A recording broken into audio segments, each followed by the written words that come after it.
Start. Okay, classification of account.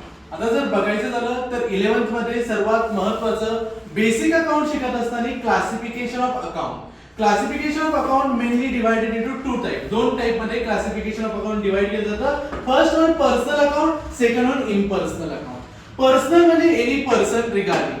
Personal account are classified different three types. कोणत्या तीन type मध्ये personal account divide होतं? First one natural personal account. तुम्हाला माहिती आहे नॅचरल पर्सनल अकाउंट म्हणजे नॅचरली क्रिएट झालेल्या वस्तू, व्यक्ती. आता जर तुम्ही म्हणत असाल तुम्ही स्वतः नॅचरलीच क्रिएट झालात ना, तर नॅचरल अकाउंट मध्ये येईल. फॉर एक्झाम्पल सचिन अकाउंट असेल, गणेश अकाउंट असेल, सीता अकाउंट असेल, वेदिका असेल, अजून कोणी असेल, तर हे सगळे कशामध्ये येणार? नॅचरल पर्सनल अकाउंट मध्ये. दुसरं काहीतरी आर्टिफिशियल पर्सनल. तुम्हाला माहिती तुम्ही आर्टिफिशियल खूप काही बनवता, बरोबर?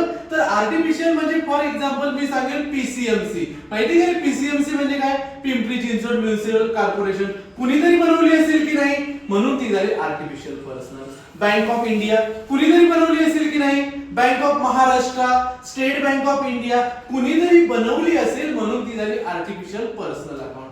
त्यानंतर आपण जाऊया थोडंसं पुढे, representative personal account.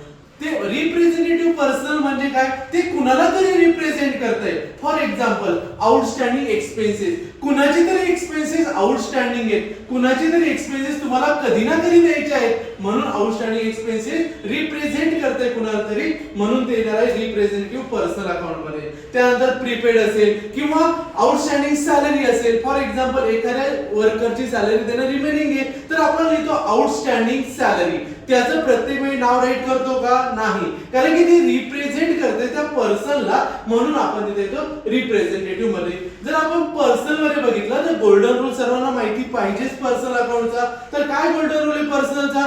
Debit the receiver, credit the giver. बहुतांश वेळा काय होतं, आपण याला उलट करतो, पण हा रूल राईट जर बघायचा झाला तर तो रूल असेल डेबिट द रिसिव्हर आणि क्रेडिट द गिव्हर. हे झालं आपलं पर्सनल अकाउंटच्या बाबतीत. आता जर पर्सनल अकाउंट पेक्षा जर दुसरं कोणतं अकाउंट असेल तर ते असेल इम्पर्सनल अकाउंट. आता बघूया थोडीशी इन्फॉर्मेशन रिगार्डिंग इम्पर्सनल अकाउंट. काय असतं बरं इम्पर्सनल अकाउंट? इम्पर्सनल अकाउंट मध्ये दोन टाइप येतात. एक येतं रिअल अकाउंट आणि एक येतं नॉमिनल अकाउंट. आता पहिल्यांदा लक्षात घ्या, रिअल अकाउंट मध्ये काय येत असतं? रिअल अकाउंट मध्ये आपल्या येतात सगळ्या asset own by the owner. ज्या वेगवेगळ्या असेट ओनरच्या असतात ती असतं आपलं रिअल अकाउंट. आता रिअल अकाउंटचा रूल काय असेल? Debit out comes in. जे आले त्याला काय करा? डेबिट. आणि जे गेले त्याला क्रेडिट आउट गोज आउट. जे गेले त्याला काय करायचंय? क्रेडिट करायचंय. आता तुम्ही म्हणाल सर हे काय असतं? तर पहिल्यांदा हे समजण्यासाठी रिअल अकाउंट मध्ये काय येतं हे आपल्याला माहिती पाहिजे. तर रिअल अकाउंट मध्ये येतं एक टँजिबल असेट आणि एक इनटँजिबल असेट. आता तुम्ही म्हणाल सर हे टँजिबल असेट आणि इनटँजिबल असेट काय? Tangible asset means those asset which can touch, which can seen. ज्याला आपण टच करू शकतो, ज्याला आपण सीन करू शकतो, ते काय असेल? Tangible asset. फॉर एक्झाम्पल ही पेनच्या समोर, तर आपण याला हात लावू शकतो, आपण याला बघू शकतो, तर ही असेल टँजिबल असेट. आता लक्षात घ्या, टँजिबल असेट पुन्हा दोन टाइप मध्ये डिवाइड होतात. Tangible asset are divided into two type. First one current asset आणि सेकंड वन फिक्स असेट. आता बघूयात बरं करंट असेट म्हणजे काय? Current asset means those asset which can easily converted into the cash. अशी asset जी easily cash मध्ये convert होत असेल. आता कोणती असेल बरं अशी असेट की जी सहजासहजी कॅश मध्ये कन्वर्ट होते? तर त्याला आपण म्हणू शकतो डेटर्स असेल, बिल्स रिसिवेबल असेल, बँक बॅलन्स असेल, कॅश असेल. ह्या असेट सहजासहजी कॅश मध्ये काय होतात? कन्वर्ट होऊ शकतात. दुसरं काय असेल? Fix asset. फिक्स असेट ही पण आपली असेट आहे, पण ती सहजासहजी कन्वर्ट होऊ शकते का कॅश मध्ये? नाही, ती कन्वर्ट होते, पण तिला कन्वर्ट होण्यासाठी 6 मंथ 1 इयर पर्यंत किंवा त्यापेक्षा जास्त कालावधी लागू शकतो. त्याला म्हणतात फिक्स असेट. फॉर एक्झाम्पल आपल्याला कोणती बिल्डिंग घ्यायची असेल, कोणते फर्निचर घ्यायचं असेल, तर त्याला कालावधी लागू शकतो. हे येतं आपलं एक्झाम्पल येऊ शकतं आपलं कशामध्ये? फिक्स असेट मध्ये. त्यानंतर आपण जाणार आहोत इनटँजिबल असेट. आता तुम्हाला माहितीच आहे इनटँजिबल असेट म्हणजे काय? Intangible asset means those asset which can not seen. आपण ज्याला बघू शकत नाही, ज्याला आपण टच करू शकत नाही, ज्याला आपण फील करू शकत नाही ते असेटला काय म्हणू शकतो, इंटँजिबल असेट. आता तुम्ही म्हणा इंटँजिबल असेट म्हणजे काय सर, गुडविल.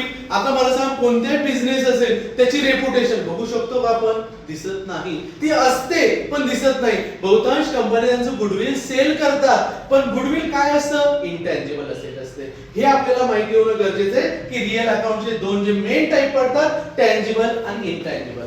आता इम्पर्सनल अकाउंटच्या बद्दल आपण बघितलं की ते रिअल अकाउंट मध्ये क्लासिफाईड होतं. आता दुसरा अकाउंट बघूयात, नॉमिनल अकाउंट. नॉमिनल अकाउंट म्हणजे काय, आपण प्रॉफिट अँड लॉस बघणार आहोत पुढे जाऊन. त्यानंतर आपण वेगवेगळं बघितलं असेल की एक्सपेन्सेस येतात. हे कशा अंडर येतात, नॉमिनल अकाउंट अंडर येतात. आता पहिल्यांदा आपल्याला लक्षात येणं गरजेचं आहे की नॉमिनल अकाउंट मध्ये काय येऊ शकतं, debit all expenses and losses. जेवढे एक्सपेन्सेस असतील किंवा जेवढे लॉसेस असतील हे कुठे राईट करायचे असतात, डेबिट साइडला. आणि क्रेडिटला काय करायचे असतात, जेवढे इन्कम येतात जेवढे गेन्स येतात हे कुठे रेकॉर्ड होतात, क्रेडिट मध्ये रेकॉर्ड होतात. आता आपण या रूलच्या आधारे बघणार आहोत की यामध्ये काय येऊ शकतं. तर सुरुवातीला बघूयात एक्सपेन्सेस आणि लॉसेस.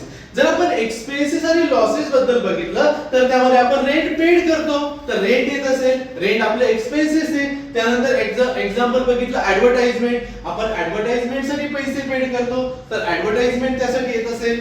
त्यानंतर आपण बघितलं सॅलरी, सॅलरी त्यामध्ये येऊ शकत असेल. बॅड डेज, बॅड डेज म्हणजे those days which cannot recover whole life of the company, कंपनीच्या लाईफ मध्ये कधीच कव्हर होऊ शकत नाही असे एक्सपेन्सेस आणि लॉसेस असतील तर ते सर्व कुठे येतात, ते येतात नॉमिनल अकाउंट मध्ये. आणि जर आपण दुसरा वेनी बघितलं तर इन्कम आणि गेन्स, इन्कम आणि गेन्स मध्ये जे वेगवेगळे इन्कम असतात, फॉर एक्झाम्पल रेंट रिसीव्ड होत असेल, इन्कम रिसीव्ड होत असेल, कमिशन रिसीव्ड होत असेल, all indirect incomes are recorded into the nominal accounts. हे आपल्याला बेसिक माहिती पाहिजे.